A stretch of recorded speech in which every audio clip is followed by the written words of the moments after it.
Hello guys, Crispy here, welcome back to another video. In this one, my friends, I'm going to be testing the Radeon RX 580 8GB model in Alan Wake 2 after the game-fixing patches, at least for the GTX 10 series and RX 5000 series. They don't say anything about the 500 series, so I'm curious to take a look at it. Moving on, this one is the XFX GTS XXX version of the card. We are running it with the latest AMD drivers as usual, and I'm not manually overclocking it. It comes overclocked out of the box, and you can see all of its specs right here in Tech Power-Ups GPU-Z. Again, it's the 8GB GDDR5 version of the card. Over on the left, we're pairing it with a Ryzen 7 5700G and 16GB of RAM, and let's get right into it, shall we? Alright, let's go for the settings first. I'm starting at 1080p resolution using native res and the lowest settings possible. Of course, we better stick to those because the 1060 was terrible.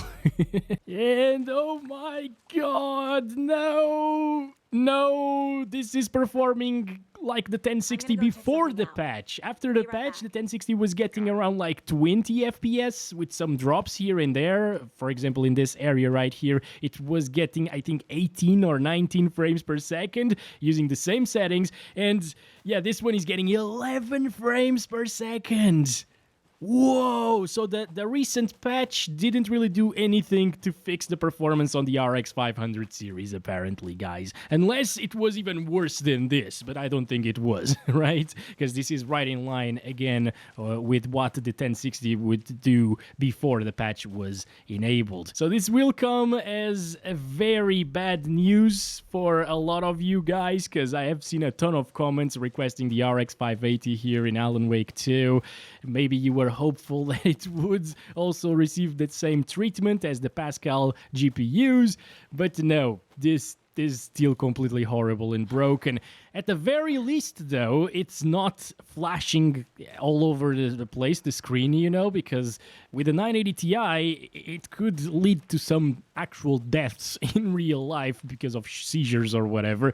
But yeah, the RX 580 is delivering a clean image at the very, very least. But with these FPS, it is completely unplayable, obviously. I'm gonna try 720p, which is FSR 2 on quality, of course, and upscaling it to 1080p.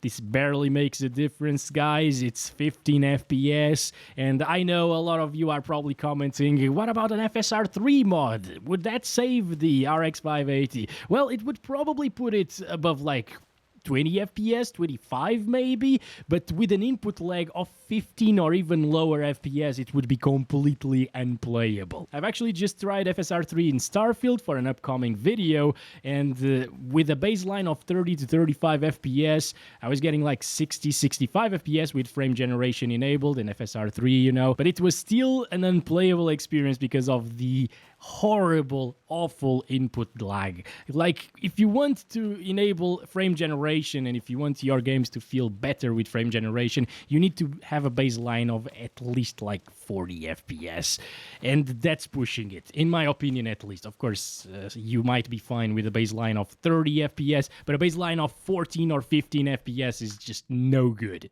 even with FG enabled, okay? Moving on, let's do 360p.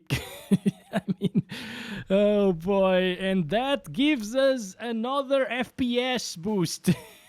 One more frame per second at 360p, guys.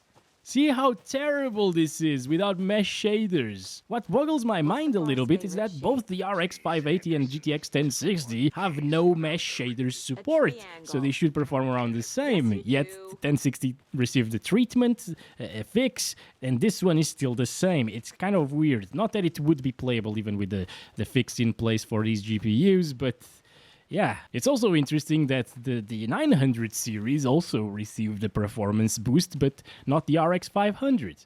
I guess they just coded it for the RX 5000 series to be able to run this game. 10 series and the Maxwell GPUs 900 series are very similar in terms of architecture to the Pascal series. I mean, Pascal is just a node shrink, basically. Everything else is very similar. At least that's what I remember from that era, you know. Pascal being very similar of an architecture. Of course, way more powerful because of the node shrink. You can put more cores and so on while consuming the same power. But But yeah, this is completely awful. Anyways, I digress. Okay, let's see if the RX 580 can reach 30 FPS. By all means possible, okay?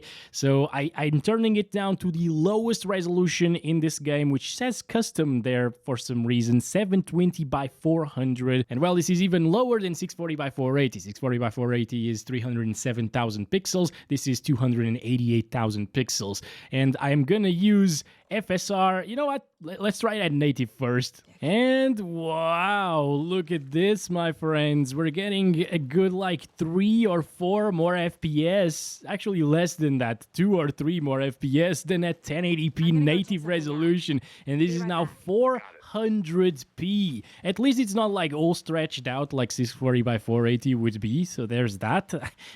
We keep the aspect ratio at least. But yeah, 14 FPS over here in the most intensive area. Down to 12 again. Isn't that what we saw at 1080p native? I think so. That is crazy. Okay, well, time to use FSR to improve things. I don't think it will improve much, but again, who cares?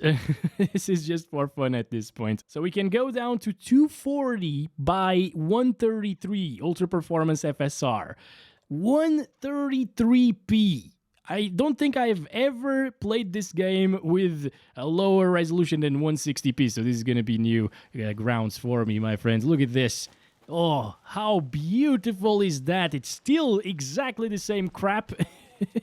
GPU is at 100% and it doesn't even utilize all of its available power. You know, it's a 180 watt TDP GPU or 150 watt, one of those two. And it's consuming under 90 watts all of the time.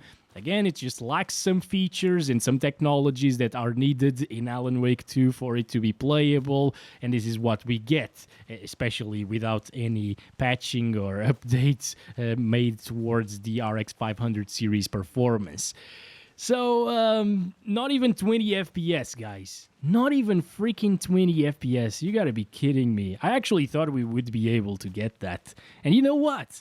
Since the performance at 1080p was so similar to the performance at 133p, let's try it out at 4K. Okay, moment of truth, guys. 3840 by 2160 native resolution.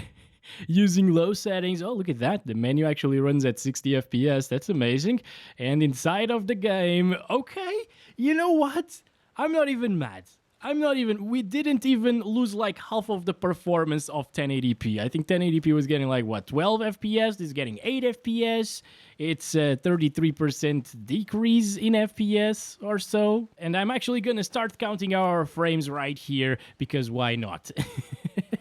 I avoided it until now because, well, the FPS were so low that it doesn't even matter.